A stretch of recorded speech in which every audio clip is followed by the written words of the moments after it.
Là mình hỏi một cái câu chắc là rất là quan trọng là từ đâu mà em nghĩ ra cái món này. Tại vì nếu mà cá nhân anh á, thì với cái món này á, đối với người ăn uống á, thì người ta sẽ thấy nó hơi kỳ dị và quái lạ. Dạ. Thì cũng từ tuổi thơ mà ra thôi anh. Có nghĩa là hồi đó em hay mua bánh mì rồi qua xe cơm tấm mua miếng sườn, miếng chả bỏ vô ăn, em thấy vậy rất là ngon. Rồi từ đó em chưa thấy ai bán hết cho nên em ra bán thử. Là cái tuổi thơ em ăn vậy luôn hả? Dạ đúng rồi.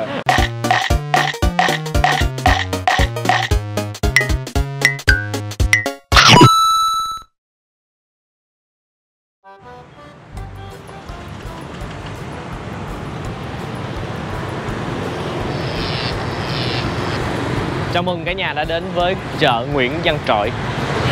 Xin chào cả nhà, Gia Phú và Mèo rất vui được chào đón cô chú, anh chị cùng tất cả các bạn đã đến với VnFood Travel.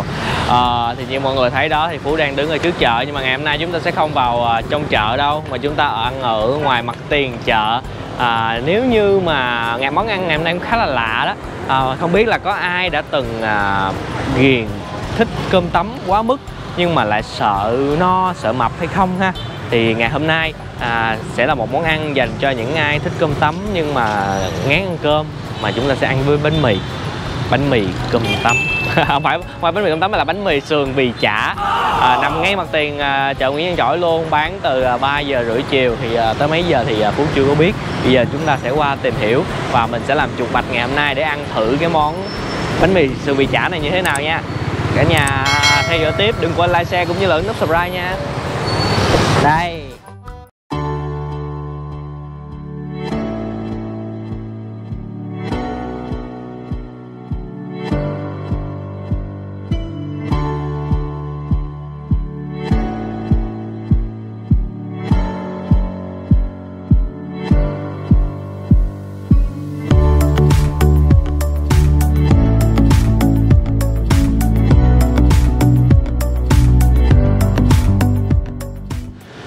Cả nhà ơi, thì mình đang đứng trước là cái quầy đi bánh mì và xôi. Ở đây có xôi nữa và sườn bì chả ốp la cho người ghiền cơm tấm. Xin lỗi. Cái gì? Thấy gì không? We speak English. Có nghĩa là mày phải nói tiếng Anh hết luôn á. Ok. This is thôi thì cũng chia sẻ lý do cả nhà là thật sự thì tụi mình cũng hay đi ngang đường này. Thì bình thường hôm trước á, bạn mày đi trả xe thì có thấy và quyết định là tới đây để tìm hiểu xem cho cả nhà. Tại vì cái nó quá lạ đi, bánh mì mà sườn bì chả ốp la. Mà có điều cái xe này chắc mình sẽ mình thấy nó hơi rối mắt, nhiều màu quá. Chỉ nhìn thấy được cái bảng này thôi á, chứ còn đây là ghi quá nhiều thứ. Có cái menu kìa. Thập cẩm 17.000, không sườn. Không sườn cũng là 17.000 luôn. Thập cẩm mà có sườn là 23.000. Lộn, thập cẩm không sườn 17.000. Ngáo thiệt chứ. Xíu mại trứng muối 25.000. Rồi, trước khi ăn thì chắc mình sẽ tìm hiểu cho cả nhà. Anh chào em có thể giới thiệu cho mọi người em tên gì không? Em tên Thành. Em bán ở đây là cái món này lâu chưa? Em bán đây chắc là hơn 1 tháng à. Hơn 1 tháng. Đúng rồi, 1 tháng 1 tuần hay bao nhiêu thôi. Cái giờ bán của mình là từ 3 giờ rưỡi đúng không? Dạ đúng rồi. Em dọn ra lúc 2 giờ rưỡi nhưng mà set up này nọ chắc cũng tới 3 giờ hơn mới bán được. Rồi, tới mấy giờ thì mình bắt đầu dọn? Bắt đầu dọn vào là lúc 9 giờ rưỡi tối. 9 giờ rưỡi tối. Còn nếu mà hết sớm thì dọn sớm hơn, mà không hết thì 9 giờ rưỡi tối bắt đầu đem dọn. Cái này chỗ này là em thuê chắc là nên đâu có ngày nào nghỉ đâu đúng không? Rằm mùng 1 mà rằm lớn với mùng 1 mà lớn như tháng 7 giờ rồi thì em nghỉ một ngày. Tại vì người ta tăng thịt chắc, người ta ăn chay nhiều. Rồi. Đây. Cả nhà ơi, thì cả nhà có thể thấy đây là bánh mì chả và những nguyên liệu của một cái dĩa cơm tấm. Mì, chả, thịt. Em đang làm bán cho khách hả hay sao? Bán. Rồi thì mình thấy mình ngó sơ một tí xíu nha cả nhà. Thì đó. Ở đây xài trứng cút, không có xài trứng gà đúng không Thành? Dạ đúng rồi. Trứng gà quá bự. Chả và sườn. Rồi bây giờ chắc là mình hỏi một cái câu chắc là rất là quan trọng là từ đâu mà em nghĩ ra cái món này. Tại vì nếu mà cá nhân anh á, thì với cái món này á, đối với người ăn uống á, thì người ta sẽ thấy nó hơi kỳ dị và quái lạ. Dạ. Thì cũng từ tuổi thơ mà ra thôi anh. Có nghĩa là hồi đó em hay mua bánh mì rồi qua xe cơm tấm mua miếng sườn, miếng chả bỏ vô ăn, em thấy vậy rất là ngon. Rồi từ đó em chưa thấy ai bán hết cho nên em ra bán thử. Là cái tuổi thơ em ăn vậy luôn hả? Dạ đúng rồi. Tự nhiên là tuổi thơ là em mua vậy cái em bỏ vô bánh mì nè. Dạ đúng rồi. Không có nguyên do gì hết. Dạ không, em có em thích ăn vậy thôi. Rồi em bán, rồi bữa giờ em bán vậy thì cái phản ứng của mọi người như thế nào? Nhiều lắm anh, có nghĩa là những người mà thuộc dạng mà họ lớn tuổi á, thì họ ít chấp nhận cái này hơn, tại họ thấy kỳ. Có người còn nói với em là bán nó không ra bánh mì mà không ra cơm tấm, họ không muốn thử. Thì những người trẻ hơn họ sẵn sàng thử hơn. Là coi như là mình ăn là mình chỉ ăn với nước mắm này thôi hay thật? Dạ không, em có còn nước sốt. Còn một cái nước sốt nữa. Dạ. Có em có cái muỗng gì không cho anh thử được không? Để mất công lát hồi bỏ vô bánh mì thì hơi khó thử. Rồi, cái nước sốt nhìn giống vừa cốt me cũng vừa giống đậu phộng ha. Để anh thử. Dạ, không có đậu phộng trong đây anh. Để anh thử.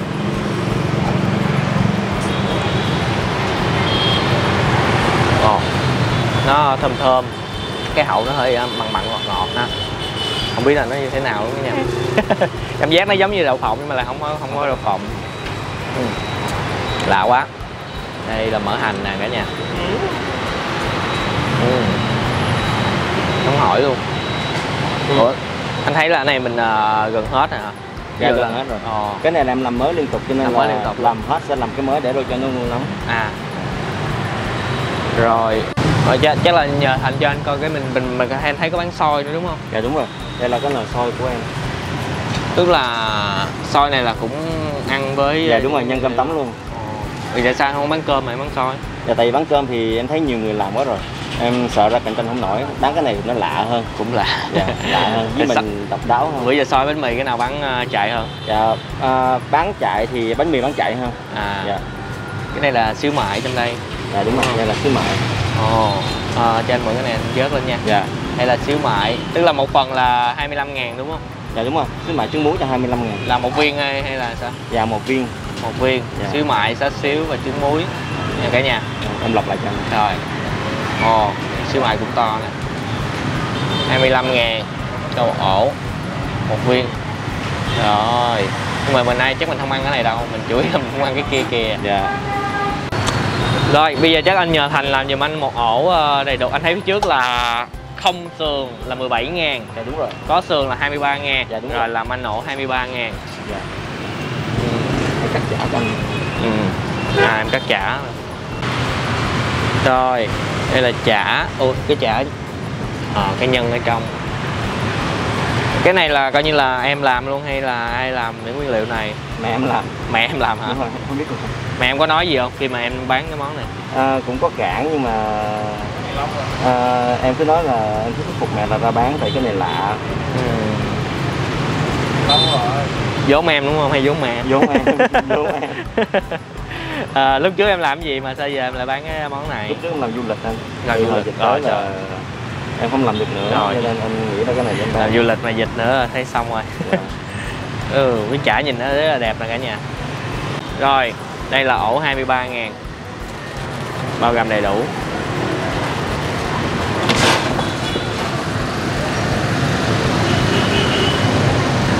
Cái nước sốt này phết lên nè. Này có cái vị quen quen lắm mà trong nhất thời Phú chưa có nhớ ra cái vị trong cái nước sốt này. Ăn chậm chậm thôi nha. Anh ăn cay không? Cái lấy cay cũng được, không sao. Này, chan nước mắm vô hả? Tưởng là bỏ nhân rồi mới chan nước mắm chứ. Lát hồi chan thêm lần nữa đúng rồi. Em bán như vậy thì bây giờ làm sao để em tiếp cận được với mọi người? Em đăng Facebook rồi em nhờ bạn bè em ai ăn rồi thì giới thiệu hoặc check in giùm em.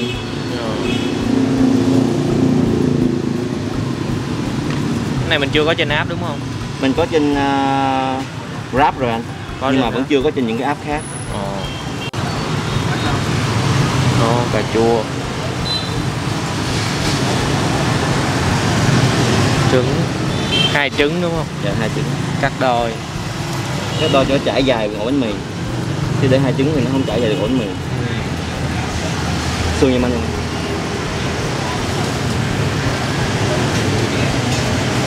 Để như vậy thôi. Thịt, tất cả mọi thứ đều được cắt ra luôn cả nhà. Đường chua, dưa leo.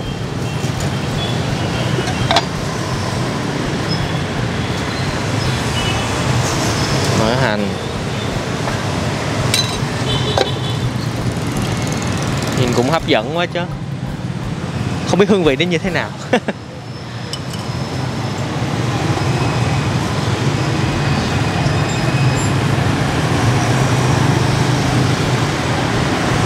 Ồ. Xong một ổ. Vậy là xong. Sau khi xong sẽ bỏ lên lò nướng lại để làm nóng ổ bánh mì nữa nè cả nhà. Rồi trong lúc nướng thì nãy giờ mình cũng có để ý có một cái ổ bánh mì nho nhỏ này là như thế nào vậy Thành? Ổ mì nhỏ đó là ổ mì gọi là mini. Mini. Khi mà em ra em bán được vài ngày thì em cảm thấy là thị trường chưa có tiếp nhận mình cho lắm. Họ rất là ngại khi mà phải bỏ ra 20 mấy ngàn để thử ổ bánh mì. Cho nên em nghĩ ra cái ổ bánh mì nhỏ nè, để những cô chú anh chị nào mà muốn thử á, thì nó sẽ rẻ hơn nhiều, nó bằng một nửa giá của ổ bánh mì bình thường thôi, là 12 ngàn có nhân luôn. Là so thử rồi. Thấy không? Không, để bạn đeo bao tay. Không quá tiếc tiền. 12 ngàn trong ổ này. Đúng rồi, có nhân luôn, đầy đủ nhân luôn. Là đầy đủ nhân, có thịt sườn luôn. Đúng rồi, có sườn luôn. Wow. Còn ổ này thì nó gấp đôi 23 ngàn. Như vậy là em phải để thêm một cái bảng làm thử phía trước để người ta thấy, người ta mới mạnh dạn vô thử. Dạ. Chứ em để kia người ta cũng ngại lắm á. Dạ. Vậy em làm cho anh luôn cái ổ thử luôn đi. Ok. Cho mọi người xem ổ thử như thế nào. Còn tay phải không biết vậy. Rồi, ổ nhỏ, mini size. Trên app nó cũng có cái thử luôn. Nhưng mà nếu mà giao thì chắc lên thành bao nhiêu tiền ta? Giao này lên thành 15 ngàn. 15 ngàn. Rồi. Rồi cả nhà, vậy là có mức giá 12 ngàn cho bạn nào muốn thử nha. Cho những ai mà muốn thử cái dạng có sở thích, cùng sở thích với bạn Thành, ăn bánh mì với cơm thấm. Không dân cơm tấm cho mỗi cơm như này. Đó, những cái thịt, những cái chả được sắc, nhum một tí mỗi tí. Chứ nó nhỏ cũng khó nhét lắm á. Không tính ra 12 ngàn vậy thì ok. Lỡ mai mốt em bán cái món này nó thịnh nè, cái giá thử này em có giữ luôn không? Em cũng chưa biết nè, phải coi thịt heo có lên hay xuống nè. Thịt heo đang lên quá. Tại anh thấy gì với cái mức giá này nó cũng rất là hợp lý cho những ai mà cho những bạn sinh viên á. Mình nếu mà được thì mình nên giữ cái này nếu. Dạ, được thì em giữ chứ. Có lên giá đấy mà. Ý là giữ cái mô hình là 12, ai muốn ăn thử nó cũng dễ hơn. Dạ.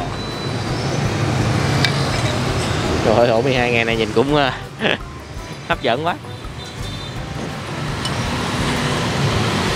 Mình có nên thử xôi không vậy?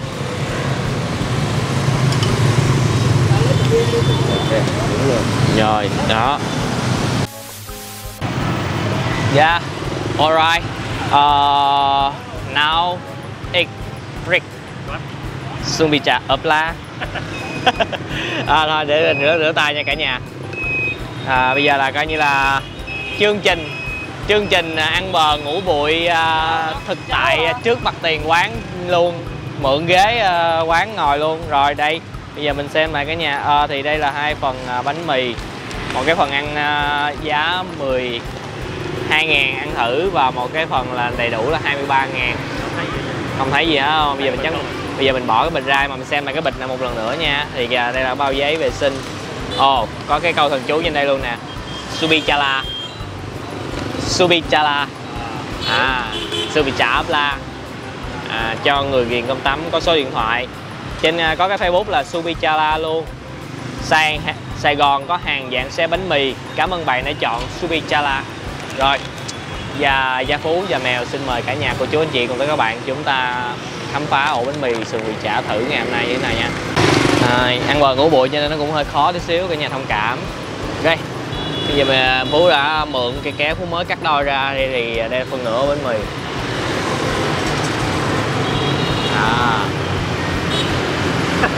Nửa ổ thấy còn bự hơn ổ kia. Đây là nhìn nè, nó bằng nửa ổ kia. Mà chắc là mình ăn ổ nhỏ cho nó vui ha. Đây để Phú cầm ổ nhỏ lên. Mở ra bạn ơi. Đây đó. Ổ nhỏ nhìn nó đầy đủ luôn á. Rồi đúng rồi bạn ơi. Rồi vui quá. Chưa vui.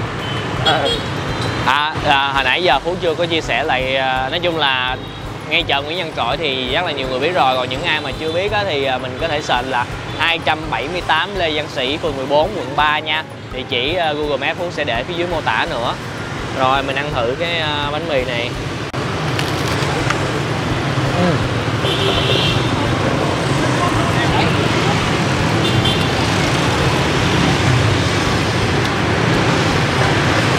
Mình trúng cái lớp chả trước. Có một điều khẳng định đầu tiên, đó là vỏ bánh mì rất là giòn, vỏ mỏng giòn cho những ai thích ăn giòn, và ruột không có đặc.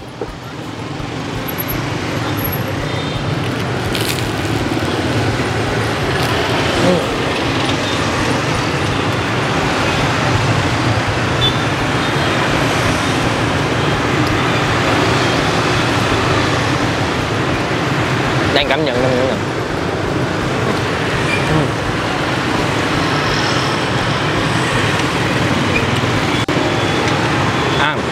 Thịt ướp rất là thơm nha. Thịt ướp thơm vừa phải. Mình chưa cảm nhận được cái vị, nếu mà ăn đậm chắc là phải kêu chan cái nước mắm và cái nước sốt nhiều hơn một chút.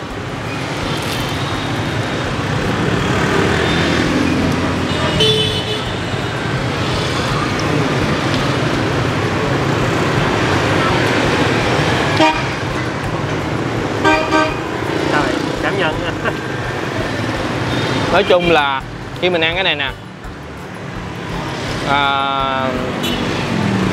các nguyên liệu mình sẽ khó cảm nhận được rõ các nguyên liệu ở trong miệng mình lắm, tại vì nó có cái bánh mì nó làm lắp bớt đi. Thì cái cảm nhận rõ nhất chính là những cái mỡ hành, những cái rau và cái thịt. Trứng chúng ta cũng sẽ cảm nhận được cái mùi vị trứng. Nói chung là nêm nếm tất cả nguyên liệu ở đây mình thấy là từ cách bày trí là rồi cách chuẩn bị, nãy giờ bạn chủ này làm bạn Thành làm rất là kỹ luôn, sạch sẽ vệ sinh là điều thứ nhất. Thứ hai là những cái gia vị đây nêm nếm vừa phải đi, cho nên lời khuyên là nếu mà ai muốn ăn thử, mình hãy chan nước mắm nhiều hơn, chan nước sốt nhiều hơn, ăn nó sẽ đậm vị hơn. Bây giờ mình sẽ coi từng thành phần, mình sẽ ăn từng thành phần. Phú sẽ ăn cái thịt.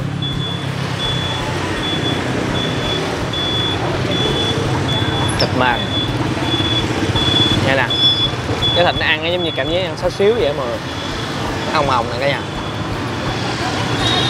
thứ vừa phải lắm. Nhưng mà nếu mà để mà cho ngon nữa thì chắc là mình sẽ thấy bạn này nên đậm đà thêm, tại vì thường ăn cơm tấm á, những cái thịt đó nó phải đậm đà thì nó mới ngon. Đây là chả, mình phải lườn qua thì phải bóc được miếng chả, hơi khó, xin cả nhà thông cảm nha, tại ăn từng thứ. Miếng chả ở đây làm rất là mịn đẹp.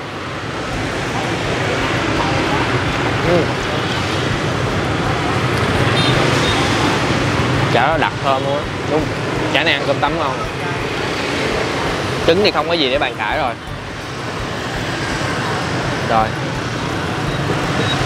Chắc là Phú sẽ chia sẻ một chút xíu về quan điểm của mỗi món này nha, và cũng để mình lý giải cho một số comment, một số bạn comment thắc mắc, không phải thắc mắc là comment có, nói chung là đọc mình cảm thấy nó hơi tiêu cực về những cái mỗi khi có một cái món mới thì Phú luôn luôn kiếm một số món mới, nhưng mà có thể là bạn nó chưa ăn qua, hoặc là ở nơi đó bạn chưa thấy món đó thì có những comment là chê những ý tưởng đó là nó quái dị, quái gở, cái món ăn không có đáng để ăn, dùng những từ ngữ rất là khó nghe. Thì Phú thấy nếu mà không có sự sáng tạo thì làm gì có món bún bò Huế, làm gì có món phở như bây giờ. Thì đối với những cái món mới này chúng ta phải thử xem, biết đâu nó không hợp với người này nhưng mà nó vẫn hợp với khẩu vị của những người khác. Thì chúng ta nên nhìn nhận nó theo một cái hướng tích cực hơn, đừng quá tiêu cực. Còn xét về cái hương vị ở bánh mì ngày hôm nay á, thì mình thấy á, nó vẫn nó cũng ngon, nhưng mà nó vẫn còn thiếu một cái gì đó để gọi là tuyệt vời. Thật ra thì nó sẽ không giống như ăn cơm tấm đâu, điều chắc chắn với cả nhà. Cái thứ hai là thật ra Phú thấy với cái hình thức này nó cũng không có quá lạ đâu, vì ở ngoài chúng ta thường ăn bánh mì vẫn có món bánh mì bì ăn với nước mắm mà, thì cho dù thì giờ chỉ thêm chả và thêm thịt thôi, thì nó như là một ổ bánh mì thịt nướng có bì, chỉ khác là có thêm cái chả, cho nên nó cũng không có quá là quái lạ, quái gở đâu.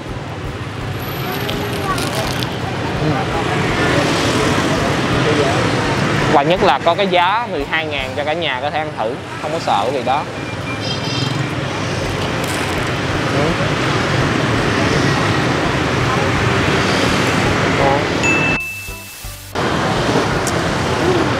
như vậy là Phú đã làm xong, hoàn thành cái con chuột bạch thí nghiệm bánh mì Subichala sườn bì chả ốp la ngày hôm nay. Thì để đánh giá tổng quan thì Phú thấy là ổ bánh mì này đáng để ăn thử vì nó lạ, và hương vị thứ nhất là về cái cách bàn thành chuẩn bị chỉnh chu từ chiếc xe, từ những nguyên vật liệu mình thấy rất là sạch sẽ và hợp vệ sinh, cái điều đáng để chúng ta để thử. Còn về hương vị thì như nãy Phú chia sẻ thì đối với những ai ăn đậm đà thì thêm nước mắm và thêm nước sốt nhiều vào thì ăn nó sẽ ok hơn. Và Phú cũng sẽ góp ý bạn Thành là để cho cái ổ bánh mì nó ngon hơn nữa thì cái thịt này sẽ ướp đậm hơn một tí, bì này cũng ướp đậm hơn một tí. Cái nãy cái bì ở đây thì sẽ là nó ướt, nó không có bị khô, cho nên cảm giác ăn ổ bánh mì này mình sẽ không có bị cảm giác khô khát nước nhiều quá, rất là dễ ăn luôn, bánh mì rất là giòn. Đó là những cái chia sẻ thực tế của Phú để cả nhà tham khảo, có giá tham khảo 12.000, ai đi ra cứ ăn thử xem như thế nào nha. Còn bây giờ thì chắc là phải chào tạm biệt cả nhà rồi. Rất cảm ơn cả nhà đã dành thời gian xem clip này đến giờ. Đừng quên một món ăn ngon sẽ ngon hơn nếu chúng ta thưởng thức cùng người thân, bạn bè và chia sẻ nó với tất cả mọi người. Xin chào và hẹn gặp lại cả nhà ở những clip hấp dẫn kế tiếp. Đừng quên ủng hộ kênh Xám và kênh mình bây giờ bắt đầu có sub rồi nha.